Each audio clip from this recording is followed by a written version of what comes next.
Hello, everyone, and welcome to Monday Night Travel with Rick Steves Europe. My name is Gabe Gunnink, and this evening I am not just going to be your host or moderator as I often am. I have the privilege of being your presenter as together we explore charming, historic, and most of all, surprising Bulgaria. Now, without further ado, normally I would turn things over to our guest for the evening, but that guest is me. So we are going to get going on our trip through Bulgaria. This past September, I had the privilege of joining our Best of Bulgaria tour. We here at Rick Steves Europe have a lot of opportunities to join our tours, to learn about them, and to enjoy them as tour members. And this is a tour that I've been wanting to do for a long time. And whenever you return from a trip, anybody who's traveled knows that you have kind of the dreaded question of when people just say, "How was your trip?" And you want to fill a full hour with the information that you learned, which I have the privilege of doing tonight. But usually when you're talking with somebody, you only have time for one quick headline. And so even though I get to share a full hour's worth of information with you all tonight, I want to start with my headline for Bulgaria. And what I've been telling all my friends and family is, if you want a fantasy vacation, don't go to Bulgaria. Now, that is not to say that Bulgaria isn't wonderful, but it's more a commentary on fantasy and what fantasy means when we travel. For many of us, we have seen a lot about the destinations that we want to go to in film and television or read about them in books. And so we've been able to construct a mental fantasy. It can feel really romantic to waltz around Paris after having seen the movie Midnight in Paris, or in my case, Emily in Paris. It can be fun to explore Greece after having read the Odyssey or the Iliad in class or some of the modern interpretations.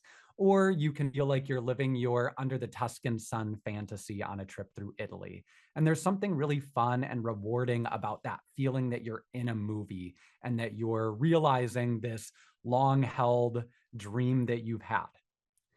In the case of Bulgaria, most Americans don't even know where it is on a map, much less know enough to construct a fantasy. And so instead, what I found, even as somebody that works at a European travel company, I found that rather than feeling like I was living out a fantasy, every day was a surprise.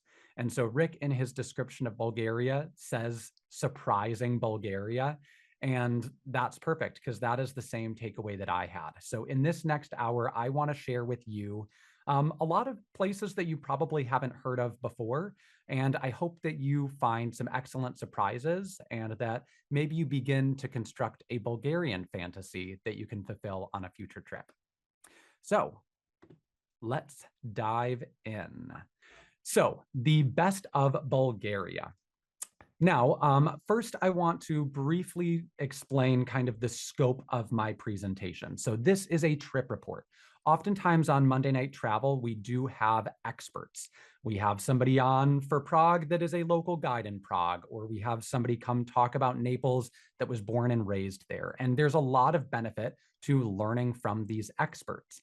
However, we also think that there can be benefit in learning from your fellow travelers. Way back in the day, in the 90s, Rick used to have this thing called the World Travelers Slide Club, where people would come together in the little old travel center in Edmonds, Washington, and share slides from their trip and share their experiences. And there's a lot of benefit to learning from people that have experienced these places through more similar perspectives and lived experiences to you as an American traveler. So I'm going to go about this in the same way. I am not a Bulgaria expert. I did not grow up there. I have not guided there. I just went there for the first time in September, but I am a traveler just like you, and hopefully you can pick up a bit from my experiences. Also, as I mentioned, I did experience Bulgaria on our Rick Steves Best of Bulgaria tour. So I will talk a little bit about the tour, but my goal here is that if you're curious about our tour, I think you're going to pick up a lot of good information. But also, if you want to explore Bulgaria as an independent traveler, I'm going to be doing a big overview of the main sites. So hopefully you'll pick up a lot as well. And I will say there is more that we did in those 2 weeks than I can share tonight. So this is my opinion. These are my favorite experiences. And there are many more experiences that I had, and many that I know were wow moments for some of my fellow travelers, but just weren't necessarily a wow moment for me. A quick overview of Bulgaria before we get going. It is right in the middle of a lot of happening things. It shares borders with 6 different countries: Romania, Serbia, Montenegro, North Macedonia, Greece, and Turkey, and is bordered on its eastern coast by the Black Sea. It's about the same land area as the state of Virginia, and it has a population of 6.5 million. I think for a length of a stay, if you want to kind of get a full overview of the whole country, I thought 2 weeks was a really good amount of time. I do think you could see the most valuable historic sites by maybe not going all the way out to the Black Sea and doing a 1-week trip. And in terms of conditions, Bulgaria is not a very touristed destination. So really any time from April to October. April and October, it's just getting into the 60s on average.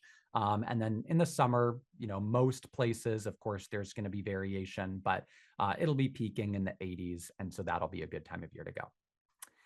Here is our best of Bulgaria itinerary, and the one that we are going to be roughly following this evening, starting and ending in the capital of Sofia. And I got to experience this itinerary along the excellent guide, Stefan Bozagiev. And when I say he is excellent, that is not a subjective opinion. He is objectively excellent. Many of the sites, the historic sites that we're going to talk about, the archaeological digs, are things that Stefan has helped with. He is currently writing a book on Bulgarian history. And when the Bulgarian royal family wants to tour a domestic site, they call him.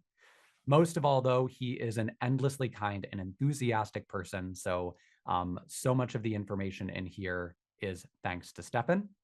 I also want to give a quick thank you to my colleague, Deanna. So I was not the only Rick Steves Europe staffer on this tour. My colleague, Deanna, was as well, and she is a much better photographer than me. So she kindly let me use some of her photos. So if there's any photos in here that seem especially nice to you, those are Deanna's. I shot mine on my iPhone.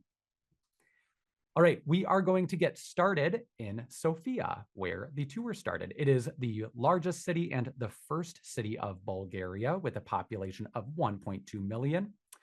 I flew in from Turkey. This was my first time east of Prague, though, so I was excited for a little bit of culture shock. And even just walking in from the airport and going under that Cyrillic text, as a language nerd, I started getting a little bit excited about just traveling to a place a little unlike any I'd traveled to before. It was a very quick and convenient 25-minute metro ride from the airport to the city center, and I emerged in the evening to the floodlit sites and government buildings of Sofia. Now, I'm not going to spend too much time in Sofia. It was a great city. I oftentimes feel like the largest city in a country has a little bit of a kind of pan-European big city feel that makes a lot of the big cities throughout Europe certainly distinct with their own cultures and different sites, but still have that kind of big city culture. So I think Sofia was a great place to start, though, because it's obviously easy to access. It is convenient. You have everything you need in case you realized you forgot something and need to buy it at a store. It's a great place to kick your jet lag, but it's mostly just a good place to kind of get a baseline for Bulgarian culture before going to some of the smaller cities and towns that are going to give you a more potent taste of the culture, a bigger cultural punch. So just a brief overview. You can see we're still in Europe. We still get our big neoclassical government buildings. It is the seat of culture. So you have buildings like the National Theater, the National Museum of Anthropology. One thing I will say that is unique to Sofia and that charms visitors is its literal yellow brick road. Those bricks are not painted. It is a yellow limestone. Unfortunately, the quarry that it's drawn from has closed. So there are no more yellow bricks coming from that quarry. So the ones they have are the ones they have to work with. So they kind of have certain streets prioritized, and as some break, they have to take it from the lower priority streets to fill it in. But this is an iconic feature of the center of Sofia. It is Eastern Europe, though, and my stereotypical mental image of Eastern Europe is brutalist architecture and these blocky apartment buildings, and you certainly get that in Sofia. But you also get these really broad pedestrian boulevards that are very airy, commercial. You have these hipster cafes. This feels exactly like somewhere I would go in Seattle. But again, this feeling of you can see it says craft beer and food in English there. So a little bit of that, as I said, pan-European big city feel. One of the first surprises I had, though, came in Sofia. The night before the tour started, I went out for dinner with Stefan, and he took me to this very trendy restaurant. And I immediately realized that Bulgarian cuisine was not going to be what I expected. I was thinking of Bulgaria as very Slavic. I was expecting meat and, well, not meat in my case as a vegetarian, but potatoes and beets and borscht. And instead, I felt like the cuisine was, if anything, more Mediterranean. This was maybe the best meal I had of the entire tour, and it was a tour of great meals, but this was just a soft farmer's cheese with some grilled bread and a piece of produce that the Bulgarians have perfected. That is the tomato. They have tomatoes on everything. I ate tomatoes for breakfast every morning. And they definitely have a lot of cucumber, and their version of feta, which is actually made with cow's milk, called sirene. So I was extremely pleased with that. The next day we met up with our tour group, and you can see Stefan already being a very engaged and dynamic presenter, pointing down the street where we're going. On our orientation walk, we already realized this was going to be a place of deep history. We literally walked through Roman ruins just to get to the metro station. And at the end there, you can see a mosque. Because Bulgaria had been inhabited by Byzantines and Ottomans and Romans, there is a clash of religions here. Though I say clash, many parts of Bulgaria, those religions coincided relatively harmoniously, at least compared to other places on the globe. So you can see now in Sofia, we have a central mosque, we have a central synagogue. This is considered the oldest building in modern Sofia. It is a church that was built during the Roman times in the 4th century. And then in the 19th century, you had the St. Alexander Nevsky Cathedral, which just trumpets up into the air. It's also fun just to see how many different types of crosses you can find. On this Russian church, the Church of St. Nicholas the Wonder Worker, you can see a traditional Eastern Orthodox type of cross. So even within the Christian traditions, there are a wide variety. It's also a place with a lot of street art, much of which draws on those religious themes. That's St. George and the Dragon right there on the left. And, you know, you get some street art that also is less religious. We also learned in this initial spin around Sofia that there is a strong history of friendship between Bulgarians and Americans. They have a George Washington Street. There's also this mural. You can see a woman cradling an American football helmet. We'll hear a bit more about that soon. And we actually did get to hear about it from this professor of political science, who he has worked for 8 different heads of state, both in Bulgaria and beyond, as an advisor. And so we got to hear a lot about the current state of Bulgarian politics, and he also had a lot of thoughts about our then upcoming presidential election. And the last image I want to leave you with from Sofia is on the last night, I walked down that pedestrian boulevard, took a good long walk to this plaza at the end, which houses the National Palace of Culture, this celebration of everything Bulgarian. It's a beautiful plaza. There were a lot of people out and about on this balmy late summer evening. And I was just taking a deep breath, taking it all in, and just decided to do a 360 spin to take in the scene. And this is what I saw on the other end of my 360-degree spin. So beautiful, beautiful Palace of Culture, fountains, Bulgarians, taking in the beautiful scene, and a bunch of neon signs for fast food restaurants. So to me, as an American, this seemed a little garish to have these neon signs for McDonald's kind of spoiling this serene plaza that's a symbol of national identity. But this was one of my first moments of looking at culture through a Bulgarian point of view, imagining myself as a Bulgarian person who grew up during the communist period where the economy was really restricted and the goods that you had access to were limited. And these fast food restaurants represent capitalism. They represent a freedom of sorts. And to this day, you will still see these very prominently featured throughout Bulgaria. We're going to hop on our tour bus now, though, and we're going to start heading for the Rila Monastery, but we haven't finished our intro to Bulgaria lesson yet because we stopped at a school. This is something that is one of the great perks of being on a tour. We had a lot of experiences to connect with local people. And Stefan actually brought us to a local elementary and middle school where we got a tour from one of the teachers and we got to learn about the education system there. So here's just a little taste of her presenting to us. She's speaking Bulgarian, but Stefan would kindly translate for us. You can see us all in the classroom. It's very cute. All of us adults fit in the tiny little second graders' chairs. And then we had a little Cyrillic alphabet lesson from Stefan.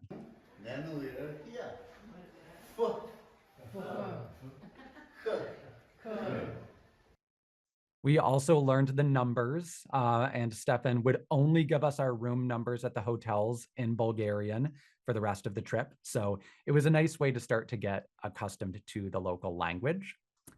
But eventually we did arrive in Rila Monastery. And if Sofia felt a little bit just like another big city and a place to just start to dip our toes into Bulgarian culture, the Rila Monastery is a deep dive into the heart of the nation. It is considered both the spiritual and literary capital, and it is up in the misty and mysterious Rila Mountains. It was actually kind of chilly and drizzly the day that we were there, which normally I wouldn't embrace, but it was one of those places that felt like it deserved it. It felt more atmospheric. I felt like I was a monk, feeling kind of the chill of the conditions work its way down to my bones. And this is a glimpse of entering the Rila Monastery. It really feels like a portal to a new world, to this going from the green Rila Mountains into this polychromatic realm where monks have prayed for a millennium. So I'd love to share that moment with you here as we make our way through the passage and out into the courtyard where we see the main sanctuary ahead of us. Oh, it is an incredible sight to behold. But the site was not always like this. It was founded by Saint John of Rila in the 10th century. Like many monks, he decided that what he wanted to do was be as uncomfortable and as far away from other people as possible. So he became Bulgaria's first hermit and retreated up into the Rila Mountains to just live his ascetic lifestyle. Even while he was still alive, he was kind of considered a saint and a bit of a legend. They would say that birds would just land in his hands. And the sainthood was made official after he passed away. He is now considered the patron saint of Bulgaria, and this became a really popular pilgrimage site for centuries. And eventually this whole monastery complex popped up for pilgrims and monks that wanted to celebrate and continue St. John's beliefs, with a slightly better standard of living. The monastery did burn down in the early 19th century, but it was rebuilt. It's one of the best examples of kind of Bulgarian national and cultural revival, and it remains one of the best symbols of the country to this day. You can see the entire building inside and out is covered in extremely detailed and vivid frescoes. Stefan had a great time using them as teaching tools to teach us about the beliefs of St. John of Rila and the Bulgarian people. I can only show you the outside, though, because they were very adamant that no photography inside, but fortunately, there was plenty to see on the outside. In fact, You can see here, it almost read like a graphic novel of the religious beliefs of the time. You can see people receiving various punishments based on the sins that they committed. It is, in many ways, Rila Monastery is not just a building, it's also a book and an art gallery. We also had the privilege of being able to go up to the upper levels, escorted by one of the staff members, and we were able to see the rooms. There were these cramped but cozy communal rooms that the pilgrims would stay in, and each room was for pilgrims from different regions. And we were able to take a look inside of those. And so overall, it was a serene and surreal visit. This is, I hesitate to tell people that they must do things when they visit a place. I think people should go with their interests. But if you're going to see one site that gets to the heart of Bulgarians and their national pride, the Rila Monastery would be it. We then hopped on the bus and started heading to Plovdiv, but often when we have a travel day, we have stops along the way. It breaks up the visit and we get to see some cool sights in smaller towns and the countryside. And to continue the trend of surprises, this was one of my biggest surprises. We went to the Hemus carpet factory. I didn't actually get a photo of the town around, but it was borderline dilapidated. Often when we would drive through towns, Stefan would actually point out to us, there would be neighborhoods that would have just buildings that were kind of made of exposed brick with minimal insulation. These were often the neighborhoods where the Roma people live, an ethnic minority that you can find throughout Europe, but there's a large population in Bulgaria. So this was certainly a town that had a large Roma population. Frankly, walking around, it didn't feel dangerous, but it definitely was not polished. And we went to this factory, this carpet factory, that also did not feel particularly polished, but we met the exceedingly lovely Yulia. She showed us inside how the process that they use to make the carpet. And I have a quick video here of her explaining that process to us. She's speaking Bulgarian, so just watch. And with this special instrument, I would press it.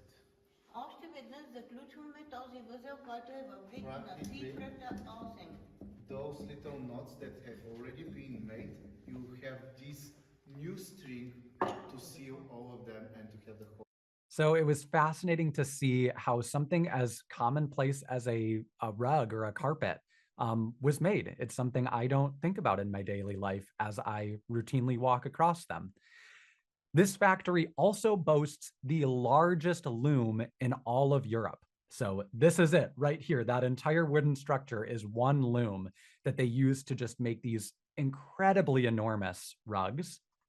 They also dye their own fabric. They literally, their dyes were sitting in old Fanta bottles they use to dye the yarn. And they use this in everything from these very kind of classical scenes that you see depicted here to out of this world modern designs like this one of Mars. And I think what I found most surprising about this wasn't just learning about these artisans, but if you see the wall behind our tour members, those are pictures featuring where these carpets made in this humble, tiny Bulgarian town, where they end up. And one of their big customers, one of their big clients is the British royal family. These carpets that are made in this humble little Bulgarian town end up in some of the most beautiful and lavish buildings in the world. And they're made by women just like these, just showing up to work, doing this weaving for hours and hours a day. But they are so proud that their artistry gets to be seen by visitors to palaces and castles throughout the world. So I thought that that was a really eye-opening visit, and I know it was a wow moment for many of our tour members. We are now going to go to the second city of Bulgaria, which is Plovdiv. Plovdiv, capital of culture. And one of my big wow moments of the tour was this. No, believe it or not, despite being the resident Monday Night Travel bad boy, I did not end up in Bulgarian prison. Instead, this was me. I was being sneaky, though. I was sneakily watching this concert. And to let you know why this concert is meaningful and why it was one of my wow moments, we need to rewind about 8,000 years to the beginning of history, human history in this area. And so I'm going to take you on a very quick crash course of Bulgarian history, specifically through the lens of Plovdiv. And the reason for that is that Plovdiv is considered one of the oldest, if not the absolute oldest, continuously inhabited city or settlement, rather, in Europe. Records show that on this peak, Nebet Tepe, Plovdiv, there was a settlement of the Thracian people 8,000 years ago. That makes that settlement a contemporary of cities like Troy, and it predates places like Rome and Athens. And there has been human settlement on this same peak uninterrupted for 8,000 years. Plovdiv is actually built on 3 hills, and you can see that on the left here. We have a little map of the old town, and on the right, you can see our tour group, strongly charging up a very cobbled and rather steep hill. And at the time, the local Thracians, they were the first people to inhabit this area. They called their settlement Evmolpia. And that lasted for thousands of years up until Philip II of Macedon came along. And he started the Hellenic occupation of Plovdiv. And he's also known as Philip the Great, father of Alexander the Great. So I wonder if when Alexander saw the Sphinx in Egypt, he thought of his father. Because Philip was the one that overthrew this town, the Hellenic name for it was Philippopolis. And that actually continued into the Roman period. So as often happens after the Greeks, we get the Romans. The Romans come in and they rename it Trimontium, but you'll still see a lot of historic buildings from that period of antiquity that refer to it as Philippopolis. You'll see that a lot more than Trimontium, but of course, Trimontium refers to tri, 3, and the mont, the 3 hills. And you're going to see these influences of antiquity all throughout the city. So again, here we have another Roman forum that you just casually get to stroll through on your way to downtown. We just walked through this going from the hotel to the historic core. Once you're in the historic core, this is on the main pedestrian boulevard through the city. They discovered that there had been a stadium and racetrack that now goes under the main pedestrian boulevard, and they've exposed a section of the seating here that you can see and admire just while you're going about your shopping. And the ancient theater of Philippopolis. So this is perched on top of one of the 3 hills. Inscriptions on the seat suggest that it wasn't just used for entertainment during the period of Roman occupation, but it was also used for the provincial assembly. So it was used for political purposes as well. And probably the most impressive site from antiquity was the Bishop's Basilica of Philippopolis.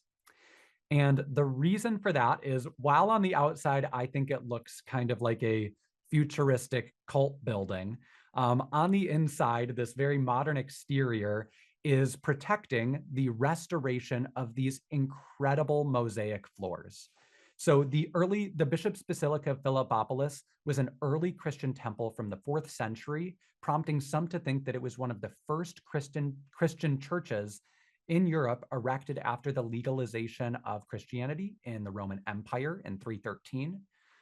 Eventually, the building was abandoned around the 6th century and kind of got buried and forgotten, but it was unearthed in the 1980s. And after several stalled attempts, here comes in the American friendship, the Americans for Bulgaria Foundation stepped in to help fund this project. And this is one that Stefan helped with.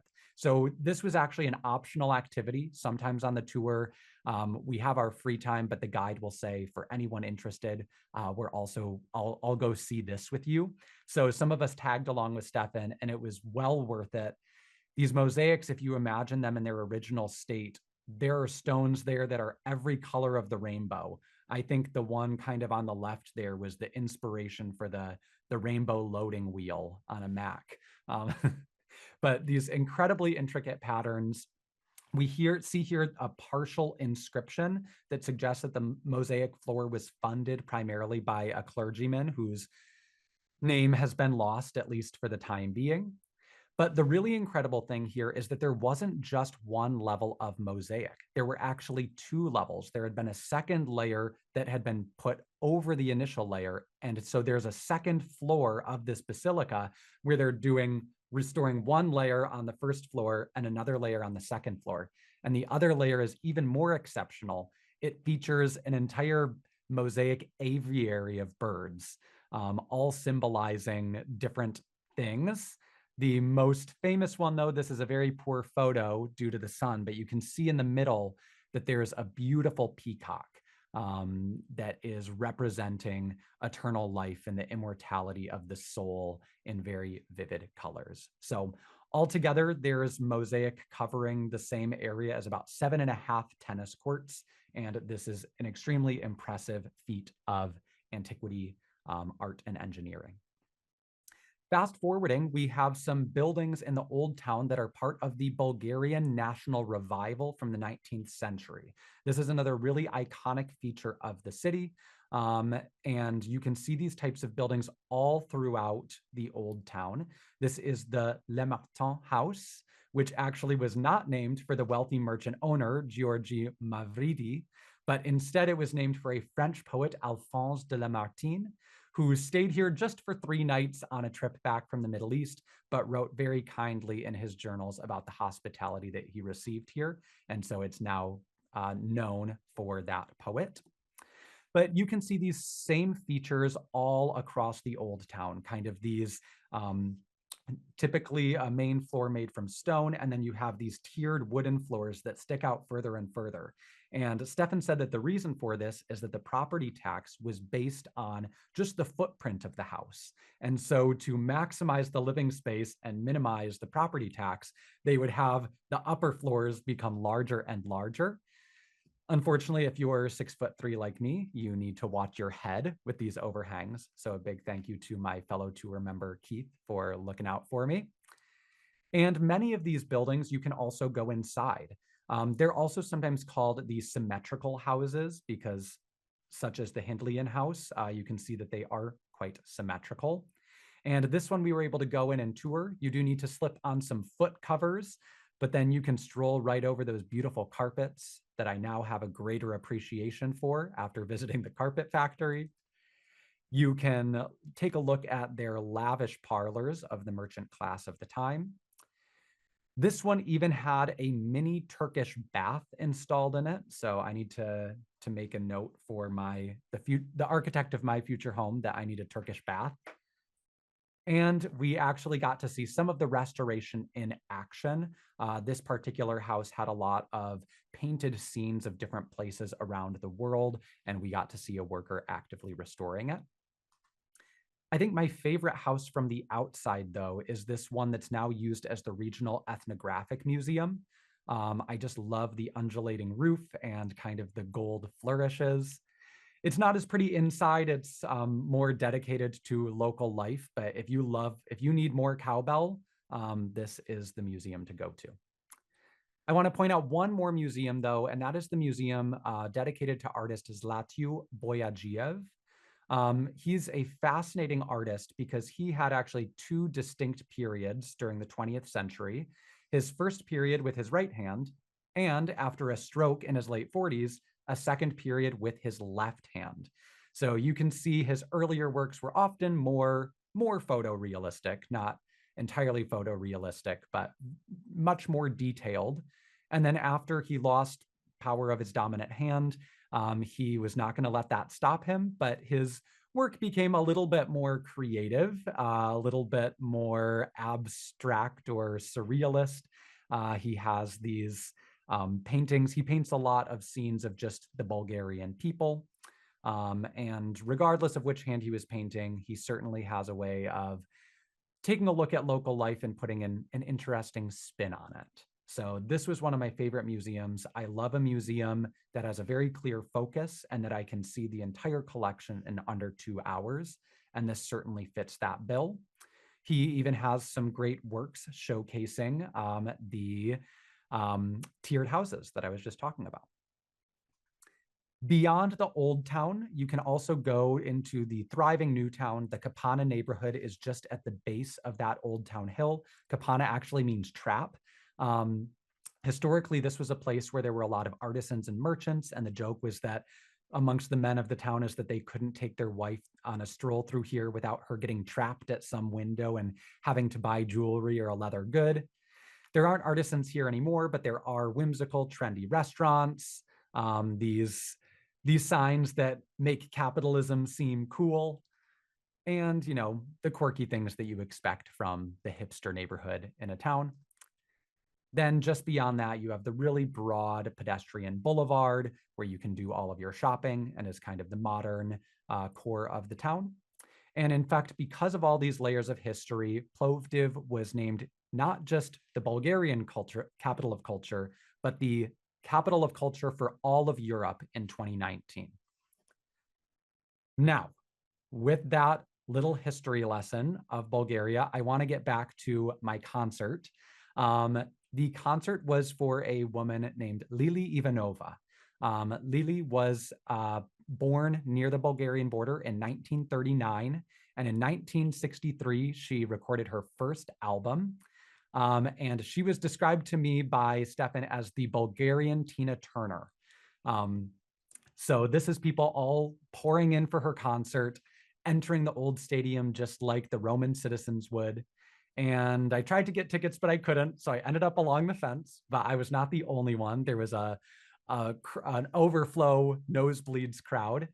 And it was just incredible to see her perform. She's 85. She was strutting around the stage in stiletto heels, and to think about her career as a performer. For many years, she produced 35 albums. Many of those were through the communist-controlled record label. She did not get paid for her millions of album sales. Instead, she just received a regular salary, a pop star salary.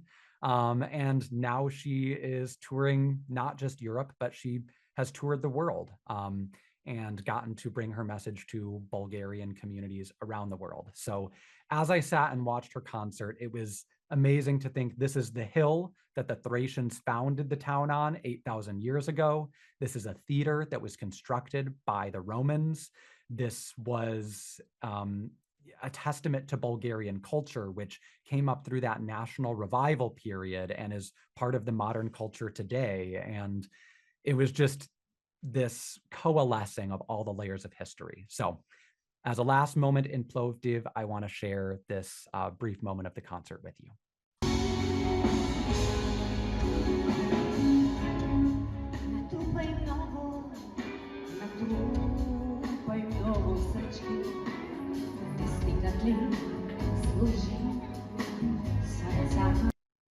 So again, that was Lili Ivanova. If you want to hear her music with better quality, she is on Spotify. I checked. All right, now that we've gotten a crash course in Bulgarian history, we are going to go to the Thracian plain. That is the plain in the middle of the country. One of the major cities right in the middle of that plain is Kazanlak. That is the city that Stefan is from. And it's called the Valley of the Roses. So one of the most important crops in all of Bulgaria is the rose. In fact, the rose has been a symbol of this region for over 2,500 years, making it one of the oldest continuously serving symbols for a region in the world. And you can see roses just about everywhere. You can see them planted in the city park. You can see them being harvested in the field, especially if you go in June. That's when the roses are in bloom and there's a rose festival. And then they get sent to a distillery. The rose oil gets extracted and it is sold in shops all across Bulgaria. It takes about 60,000 roses to produce 1 ounce of rose oil, making it one of the most expensive essential oils, but you can get it a bit cheaper here. And they make a variety of products using this rose oil. So you can see some of our eager tour members picking up some rose oil goods to bring home. In fact, when we had our meal in Kazanlak, we even had for dessert vanilla ice cream with some rose hip jam on it.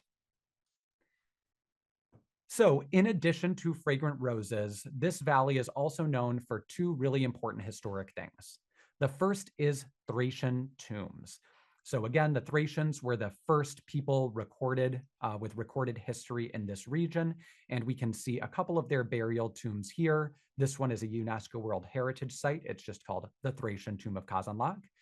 You have to duck a little bit if you're my height to get through the passageway, but you are rewarded with this round burial chamber with this really beautiful roof. There is another more recently discovered burial chamber for this king of the Odrysian kingdom of Thrace. I'm not going to remember how to pronounce his name, so I will just avoid it. But again, you have to kind of wiggle into these spaces, but you get to have this strong sense of place, knowing that these burial mounds have been here for hundreds and hundreds of years. Then, just up above the plain, there is the Buzludzha Peak. And Buzludzha Peak is a place that has a really layered and important role in Bulgarian history for a few separate occasions. First, so this is fast forwarding, 2,000 years from the Thracian kings that were buried there. Up here, first, in 1868, Bulgaria had been inhabited by the Ottomans for 500 years. And up on top of that peak, there was this fierce battle. It was kind of a lost cause, but 58 remaining Bulgarian rebels went to the top, led by Hadzi Dimitur, and they tried to fight a much larger Ottoman army and lost. And the leader, Hadzi Dimitar, also lost his life, but they won their independence 10 years later. Then on that same peak, about 30 years later, there was another Dimitar Blagoev, who he held a secret meeting on top of Buzludzha Peak, in which he founded the Bulgarian Socialist Democratic Workers' Party. This would be the precursor to the Bulgarian Communist Party.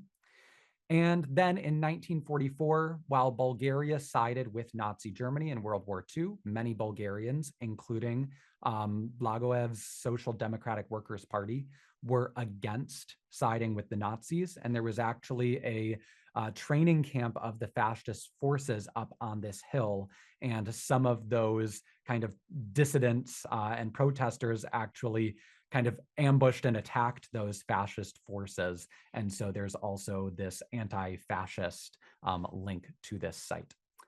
So by the 1970s, communism was in full swing in Bulgaria, and they decided that they wanted to make a memorial house to the communist history of the region, and Buzludzha Peak was an obvious place for it. So construction began in 1974, and 7 years, 70,000 tons of concrete, 3,000 tons of steel, and 40 tons of glass later, you have this saucer-like structure up on top of the hill. And it functioned for 10 years as a public museum. It was free to the public, though many Bulgarians pitched in to help build it. But once it was opened, it was a free museum to the public. It was a favorite spot amongst school groups for field trips. And it was a place that the local Communist Party could host events, from award ceremonies to visits from different diplomatic delegations. And you can see how that the red star in the tower, it was even said that could be seen as, it was illuminated at night and could be seen as far as the Greek border to the north the Greek border to the south and the Romanian border to the north. So it was a big statement. And you could see as you approach it, even walking up the stairs now, there is this sense of the grandeur and almost invincibility of this massive monument. And you could see how somebody might feel that it stands for this political movement that's just going to last forever. In reality, it only lasted about 10 years after the opening of the Buzludzha Memorial House.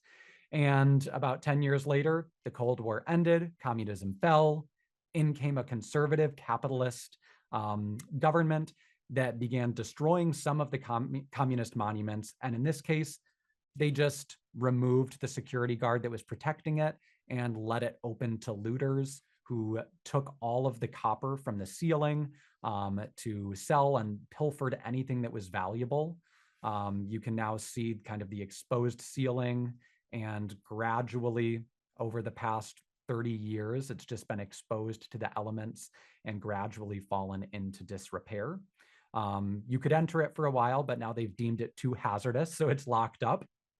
But it has become something of it's actually considered by some to be one of the greatest modern ruins.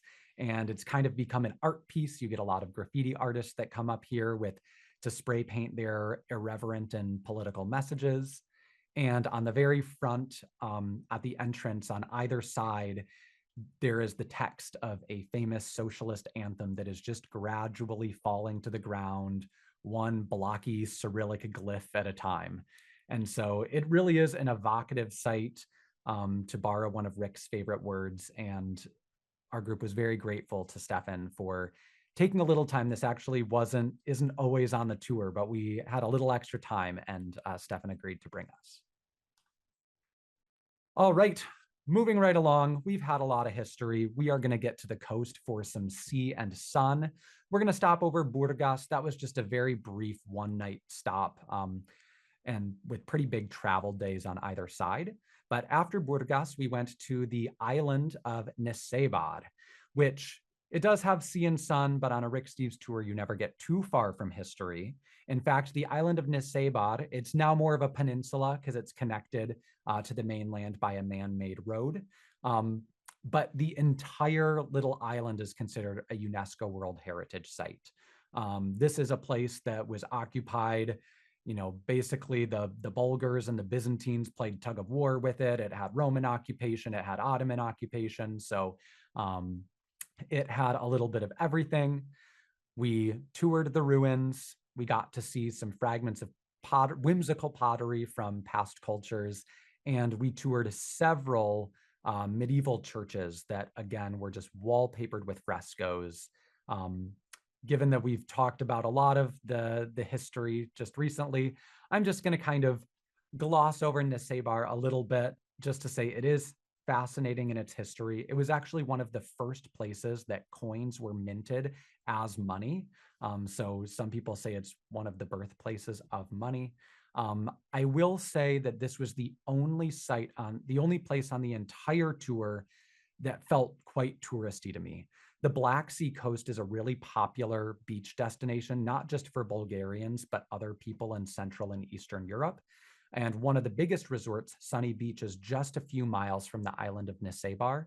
And so we were there on a Saturday, and amidst the incredible historic ruins, there's a lot of souvenir shops and gelato shops and beautiful Instagram photo op places. So while it was very beautiful, I would maybe avoid it on a sunny weekend because it did feel quite touristy. But again, the only place on the tour that felt that way to me. We're going to continue north to the third largest city in Bulgaria and the seaside metropolis of Bulgaria, and that is the city of Varna. So here we are on the broad pedestrian boulevard. And as we enter, we can just see the Black Sea off in the distance. This sea garden is the largest manicured garden in all of the Balkans. And it is a place where families go for evening paseos as if they're Spanish or Italian. I think that the Italians would be proud of the paseo that they have here in the evening. And we got to catch a glimpse of something that Stefan said is not all that unusual. We saw a group doing some traditional Bulgarian chain dancing. So I want to give you a quick glimpse of that.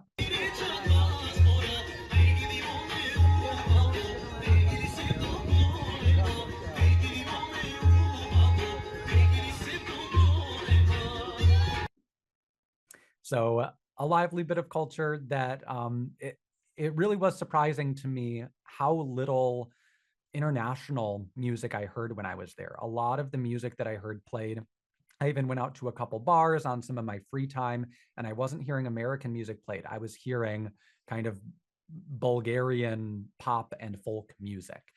So it's certainly something that's still celebrated there. Now, on a lot of Rick Steves Europe tours, we have what we call a vacation from our vacation. It's usually a day on our longer tours, about halfway through, that you have very minimal activities. On this one, we had our vacation from our vacation day in seaside Varna. We just did a 2-hour little walking tour in the morning, and we had the rest of the day presumably to soak in the sun and be on the beach. It was a little rainy that day, so we did hit a couple museums. The one bit of history I will say from Varna is that it is the Varna Museum of Archaeology has the oldest known processed gold in the world. So they found it. There was the necropolis of Varna. It was an ancient burial site, an ancient cemetery, and they unearthed various artifacts that had been buried with the people, and they carbon dated it, or I shouldn't say carbon dating, that's getting beyond my expertise. They dated it somehow, and they found that the remains went all the way to the 5th millennium BCE. So that is some very old gold right there. We can see Stefan here mimicking one of the Varna headstones. And you can just see the extraordinary craftsmanship. It really was a treat to get to see this ancient jewelry up close and personal. Again, as I said, it was a bit of a rainy day. So while I did want to go for a swim, I holed up in a little cafe and did some journaling. I went to a modern art museum where I could enjoy some art without and give my brain a break, not having to think about which century it was from. And then finally, things cleared up in the late afternoon, and I snuck down to the beach. You can see this legion of beach umbrellas. You can see they are all empty. It still was not warm, even though it had dried up a bit. But we could just look over the Black Sea, and I was even able to take a little dip. So I went for a swim, just back and forth, looking at all the resorts and the trendy restaurants that cater to the beachgoers. And there was a little theme park with some roller coasters down to the south. And I was specifically told I couldn't show this photo evidence, but I did see photo evidence of several of our other tour members that actually braved the rain to take a dip in the Black Sea. It was a cold day, so it was a day in which the hot springs would be appreciated. I didn't realize this till I had gotten out of the water, that Varna has a whole system of hot springs. There are little spigots like this that are in the park, but further along the shore, you can also find some thermal springs. They're very relaxing if you don't mind a little bit of sulfur scent with your soak. And I just had a great time. I went out to dinner with Stefan and fully enjoyed my vacation from my vacation, ate even more Bulgarian tomatoes. And I happened upon a high school choir competition for student groups throughout Europe and caught a little bit of the tail end. I'll leave you with this little memory from Varna of some students singing in the streets.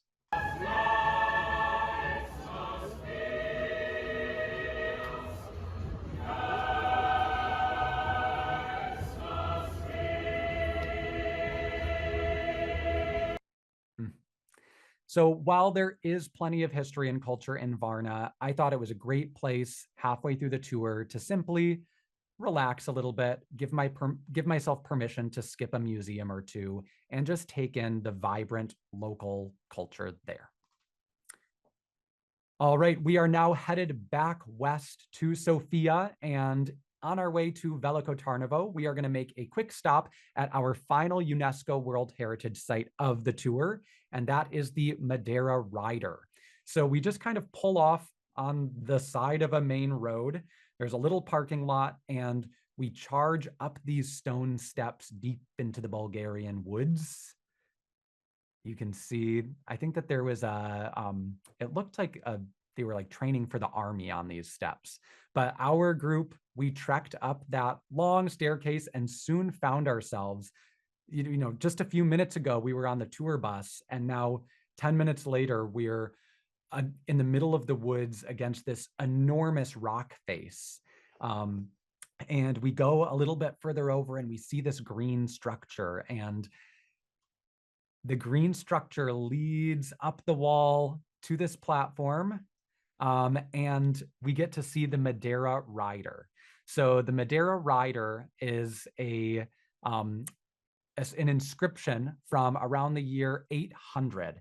And it is, and this is according to the UNESCO World Heritage website, it says, it is the only relief of its kind, having no parallel in Europe. It has survived in its authentic state with no alteration in the past or the present. And so, this is 30 feet up on a sheer stone wall, and it depicts a horse and rider. It's a little hard to see, but there's a dog kind of at the heels of the horse, and the horse is actually stepping down on a lion. And you can see faint inscriptions around the figure, and it's different tales of different leaders from around that year 800 AD. And this was the time that the first Bulgarian state was forming. And so this is really quintessential to the identity of the nation. It provided a lot of historical information about the leaders of this time. Unfortunately, given its location on this sheer cliff, you can see that conditions have not been kind to it. The rain and snow melt have started to erode it. Some of the rock is cracking. And so there's a lot of preservation work going on, trying to save this relief statue.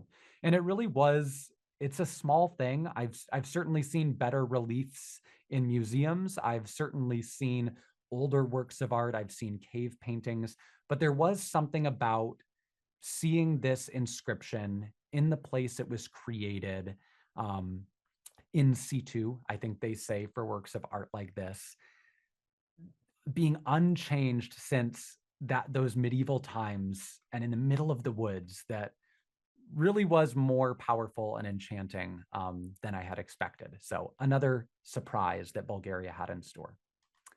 From there, though, we actually went to my favorite spot of the entire tour, my favorite overnight stop, and that was the medieval capital of Bulgaria, Veliko Tarnovo. So we follow the sign to Hotel Gurko. Those who have been on a Rick Steves Europe tour know that usually you need to schlep your own luggage to the hotel, but this one had quite narrow, winding streets. So Tom here did take one of his own bags, but they actually very kindly brought our bags over for us. And we were greeted by this beautiful view of these houses climbing up the hillside. To the right, we saw the bend of the river with this immense statue that was a symbol of the city on the other side. And we were greeted with the warmest and most delicious welcome possible by the hotel staff. They had drinks and bread waiting for us. You can see them unloading our bags. I can think of a few times that I've been happier to arrive at a hotel. I just immediately fell in love with it. You can see how charming it is. It almost feels kind of like a German half-timbered vibe.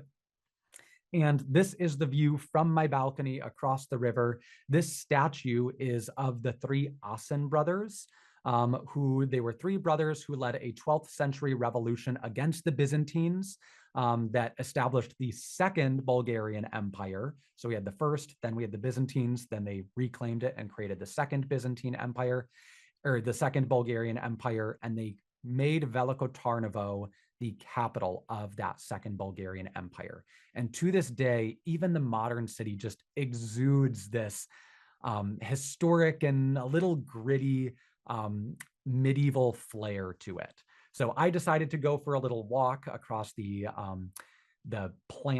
overgrown plant-covered buildings. It almost felt like a bit of a more rugged version of the Cinque Terre, going up these little alleyways and stone staircases up and up the hill, looking over the red rooftops. There were all of these statues, and it was kind of a fascinating cross-section of like a charming and a gritty, I would say. I saw another mural to the Asen brothers, who are obviously the local heroes of the city. I felt proud of myself that I was able to correctly read this Cyrillic to understand that this was a Garage, garage. So I was finally starting to get the hang of my Cyrillic. I walked out onto this platform then as I was getting higher and higher up along the riverbank, for a beautiful sweeping view over the city. Not for the faint of heart.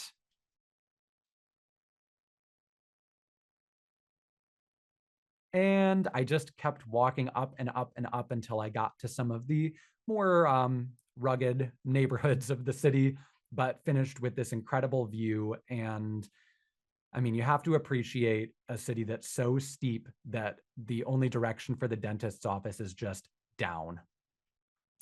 Now, Veliko Tarnovo, as we can expect, also had heaping helpings of history. So this is a fortress that was built during those medieval ages. It had a very cool cathedral, the Ascension Cathedral, which had a interesting stone patterning on the outside, but really paintings unlike any I'd seen in a cathedral before on the inside. Very, very interesting stylistically. But I don't want to spend too much time on history in Veliko Tarnovo because to me, this felt like the cultural heart of Bulgaria. And we had a taste of Bulgarian cuisine back at our hotel. The staff put on this cooking demonstration for us. You can see Stefan and one of the hotel staffers here cooking up our meal for us. And I genuinely don't remember the name of it, but of course it had tomatoes in it. And of course it was delicious. We had another one of our hosts sing for us while making our dessert. Again, to some traditional Bulgarian pop music.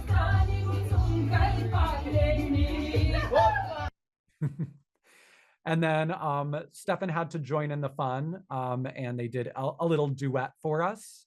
I want to finish, though, with my favorite part of the visit to Veliko Tarnovo. And I think of all the surprises I had in Bulgaria, the one that surprised me most, and that was coming to the artisan craft street, Samovodska Charshia. That is my best effort at pronouncing it, but Charshia is like bazaar, so kind of a market.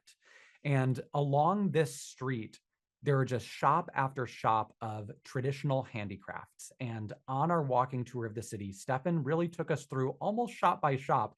And we talked to a variety of different artisans who are carrying on these very long held art forms. And I think this was surprising to me because I've never been much of a shopper. When I travel, I adhere to Rick's principle that the greatest souvenir is a broader perspective. And aside from maybe the local sweets, I don't pick up much else, but this was certainly something different. So first we met Nina and Demeter. They're a mother-son duo that make traditional pottery. They use archaeological finds from the 13th and 14th century, and they try to recreate it with the same designs and same process as much as possible to create these pieces of history that you can purchase. Nina, you can see us here in the shop with Nina giving us an introduction to their practice.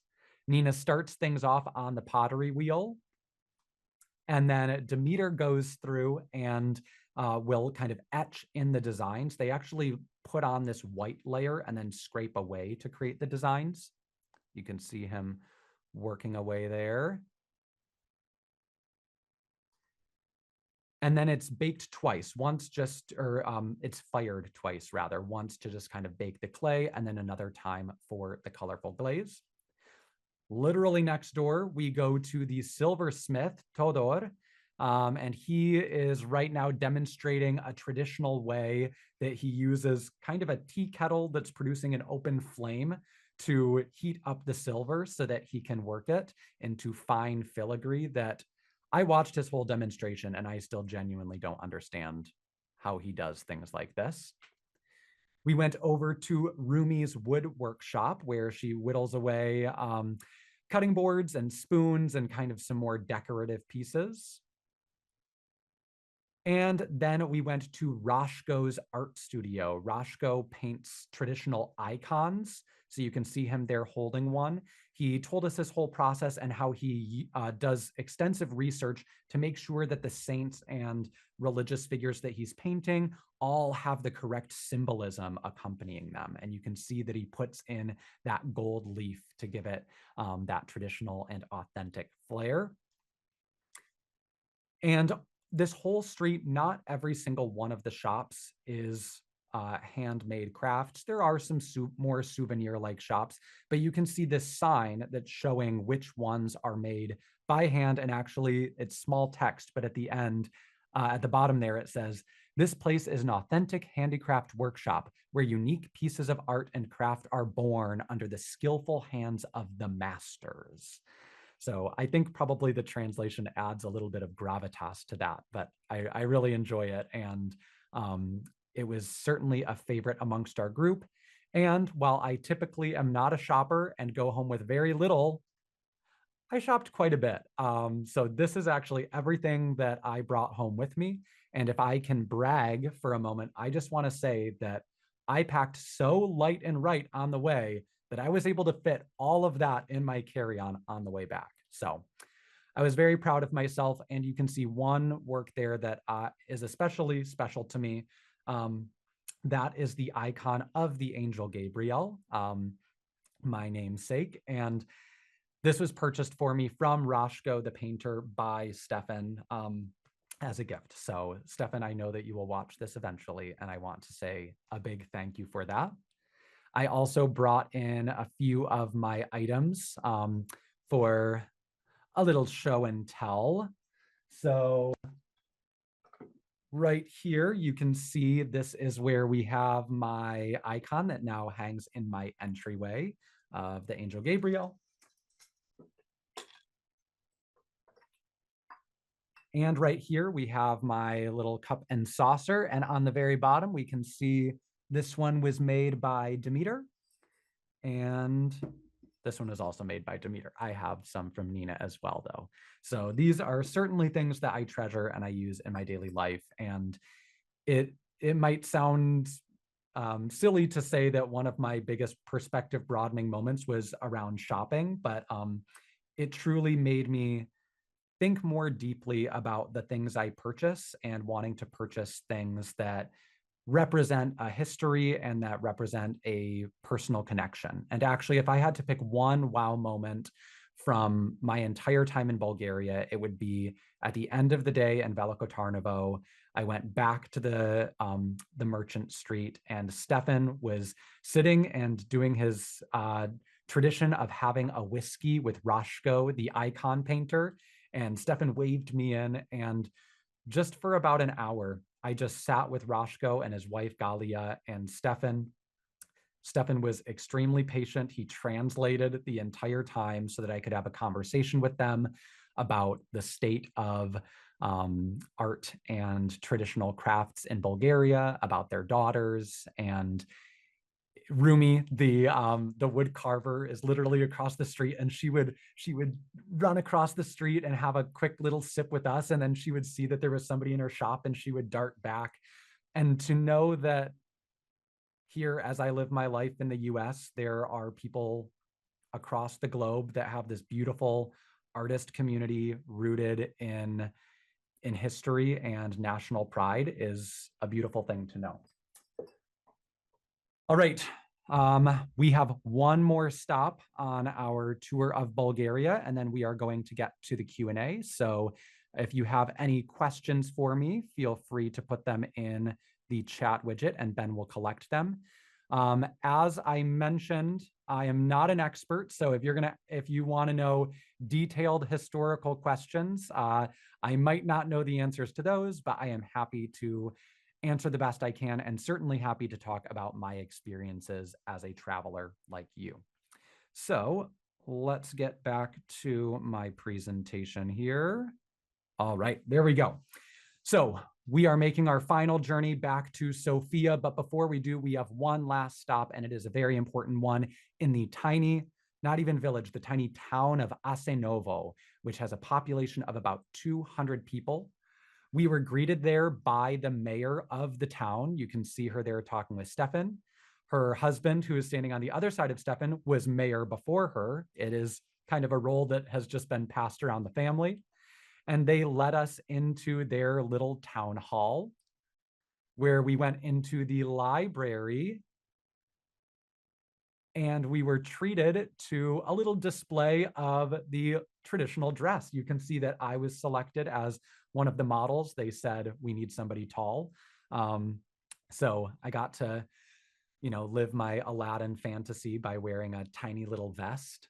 But we got to try on some of the traditional garb. And then after that, we were led to the mother-in-law of the mayor. We walked under these beautiful grapevines into her backyard and were treated to a backyard lunch in this tiny Bulgarian village. There we are walking beneath the grapes that they grow to make their rakia, their local fire water. They had a few tables set up for us. Some of us took a seat, and others of us were put to work. So you can see the chef there on the right showing how it's done.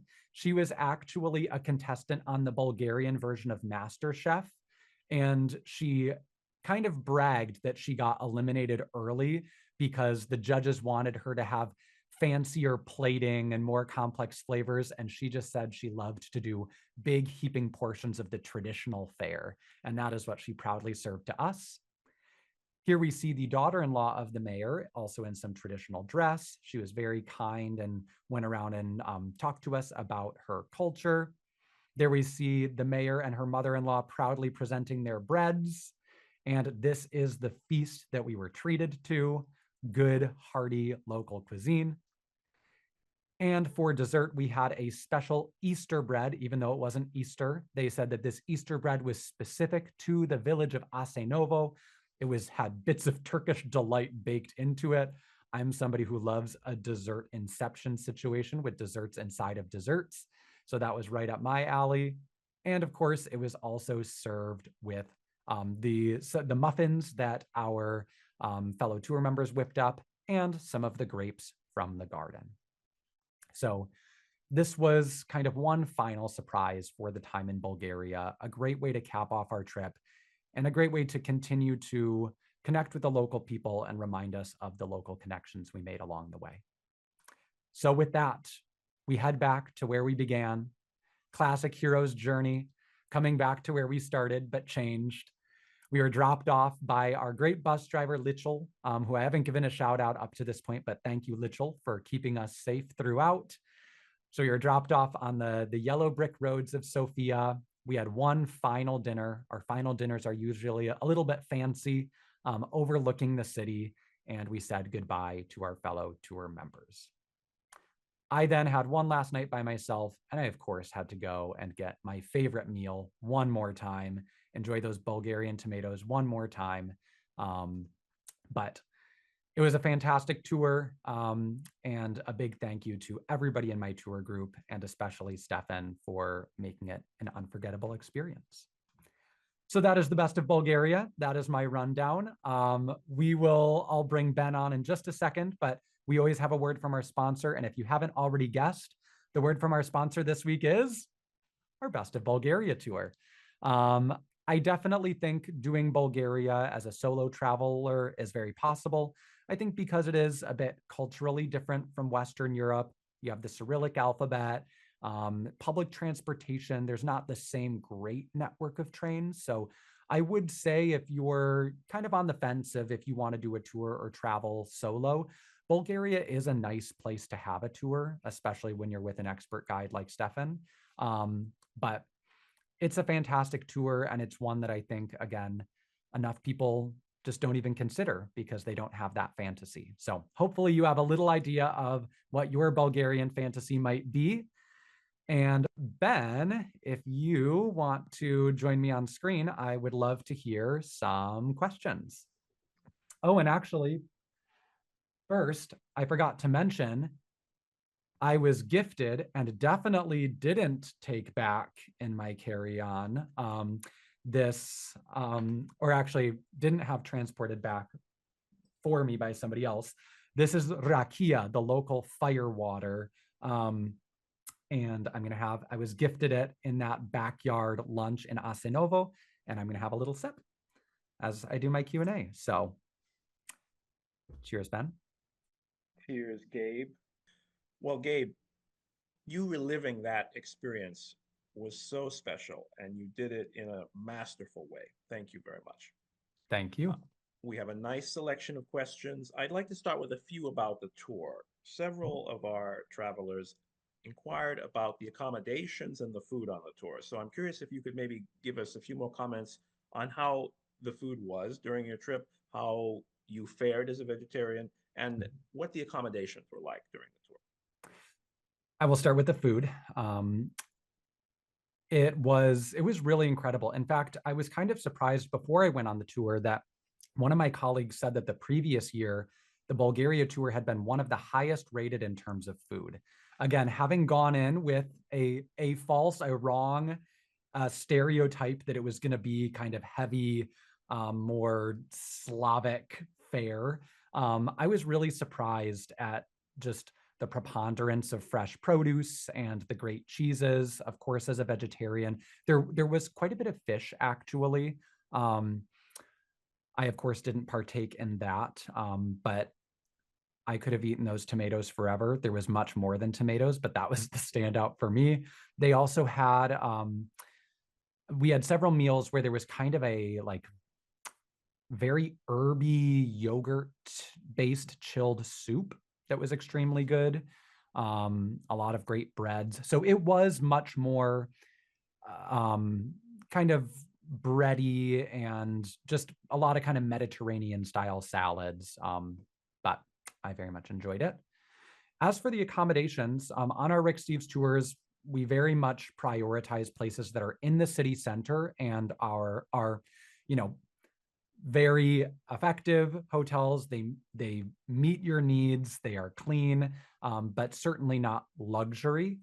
We always say the best amenity is the location, being in the city center. Our hotel in Sofia was a literal stone's throw, and I don't have a very good arm, but a literal stone's throw from some of the former communist government buildings. And I will say, though, on this tour, I think because Bulgaria is a cheaper location, we had some hotels that were kind of swanky by Rick Steves Europe standards. There was one that had like a built-in spa. I went into like a sauna that was like infused with different herbs. And there was one, typically we don't stay in like kind of brand name cookie cutter hotels very often. We did stay in one DoubleTree that was very nice, but my favorites are always the less fancy ones that are just in the city center and get the job done. And I'm there to experience the location, not to spend all my time at the hotel. Yes, and your comments on the food have made me work up an appetite. Thank you, Gabe, for that. We'll have to have a treat after this. And, the quality of your presentation, Gabe, also showed through the fact that you answered a number of the questions that I wrote down as we go along. So I'm going to have to be a little clever here. To clarify, this was September. Is that correct? Yes. Yeah. So I went in September. I thought it was a beautiful time to go. I mean, it was, probably upper 60s, low 70s most of the time. Again, it's a 12-day tour. There were 2 days that were rainy, one of them was in the mountains where you expected a little bit more. So I thought it was a great time to go. But again, except for the Black Sea coast, which does get very touristy and draws people from around Europe, I was seeing incredible sights. I was seeing sights on par with ones that you would see in Greece and in Athens and in Rome, and just getting to traipse across them with hardly anybody else there. So I believe one of Rick's descriptions for Bulgaria in our guidebook, which is if more people knew about Bulgaria, it would be packed, but they don't. So it isn't. So I definitely felt that I was really flabbergasted by the amount of history that I could see with so few crowds. And you've made this remarkable country more accessible tonight. So thank you for that, Gabe. Of course. Regarding making Bulgaria accessible, do you think that there's any preparation for an upcoming traveler to the country that is different than, say, going to Paris or London? What should a traveler consider here? I don't think so. I think certainly in big cities, there are people that speak English. I do think if you want to get to some of these smaller towns, it would be good to make sure that you have Google Translate downloaded, learn some basic phrases. I always, regardless of the destination and the level of English competency, I think it's a great way to make new friends is to learn some even basic phrases in the local language. If anything, you'll stumble over them and then they'll feel more comfortable stumbling over some English to talk with you. But I do think having some familiarity with Cyrillic is helpful because there are actually, like that word garage, there are quite a few words that kind of are similar, but you just need to know which letters correlate to which sounds. And then I would say that this is a place, there were a lot of these sites that I think would, the big cities, Plovdiv and Sofia and Varna, I think I could have navigated comfortably on my own. But I do think that a lot of these places are ones that would benefit from a private guide and are places where a private guide, if you are going to travel solo, where a private guide would be cheaper as well. Very good points. Thank To you, some Gabe. extent, though, again, I'm coming at this from a tour member experience, so I don't know how tricky it is to get to the Rila Monastery on your own. I know that we have information on it in our guidebook for those that are interested. In our Central Europe guidebook has a small section on Bulgaria in the back. Absolutely. And, Gabe, you may only have a sense of this from your 12 or so days in Bulgaria on this tour. But Paul asked a good question. What do you think about our travelers who are minority groups, LGBTQ community, people of color? How would you feel about them going to Bulgaria? Do you have any at least introductory thoughts on this? Yeah, I think, again, the Bulgarian people were unfailingly kind and welcoming. It is also a place that has a lot of historical diversity, at least again, from the point of religion. Like you have mosques and synagogues and churches all relatively peacefully coexisting these days. It is definitely not a place that I would say I saw a lot of racial diversity beyond, of course, the Roma people. And of course, I can't speak to that a ton. I can speak to the experiences of LGBT people. Actually, my first night that I was in Sofia before the tour, I was really intrigued to go to a gay bar. There is a club bar code in Sofia, and it was kind of this little underground establishment. And I'm a big old nerd, and I didn't know if people would speak English. So I actually went with a book, and I was like sipping my drink, kind of reading a book under a neon light. And a few of these, guys in their, 30s probably came over and started chatting with me. They were so friendly. I was able to kind of speak with them about what life is like there for LGBT people. They said, because it's part of the EU, there are kind of certain basic human rights standards they need to meet, but that it definitely was kind of a don't ask, don't tell situation, where a lot of them worked in the banking industry. And I asked, oh, would your managers know that you're gay? And they were like, oh my God, no.